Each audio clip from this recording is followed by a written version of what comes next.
شرشوبة. زيزو ما خدش احسن لاعب في افريقيا وكلنا عارفين ليه، عشان في تعريض حصل. بس ده مخلي شوية شراشيب يقولوا كلام نسمعه ونرد عليهم. بعد ما شفت صورة زيزو على الانستجرام بالصورة ديت بيثبت ان هو سيعاقب القارة كلها بعد خسارته جايزة احسن لاعب في افريقيا، والسنة الجاية هيجي لكم جايب بدلة جديدة ان شاء الله. قاعد بقى مستني يقولوا اسمه فاهم، والبدله والدنيا والاستشوار والفلتر اللي هيحط على الصوره، بعد بيفكر بقى احط كام ستوري وبتاع. لقاهم بينادوا على ويليامز، قال لك ايه ده سفراجي ده ولا ايه؟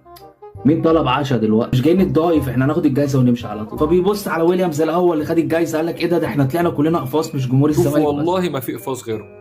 شوية شراشيب، يعني مثلا عارف لو بتشتموا مثلا شيكا او بتتريقوا على شيكا، نقول ماشي، ما هو شيكا لعن اللي جابكوا وجاب سلسفينكو. فكرة في ايه؟ ان انا ما لقيتش حد فيكو ولا في صفحاتكو ولا في اي حتة بيتكلم ان هو زعلان على حسين الشحات مثلا اللي هو ما خدش احسن لاعب في افريقيا. طب حسين الشحات نفسه اما يجي يتفرج عليكم هيقول ايه؟ هيقول القطيع ده ما حدش فيهم شافني ولا حد مثلا زعلان لي. هيعتبركوا كده عشان انتوا اصلا كده. عارف انتوا ايه؟ عارف انتوا ايه كلكم؟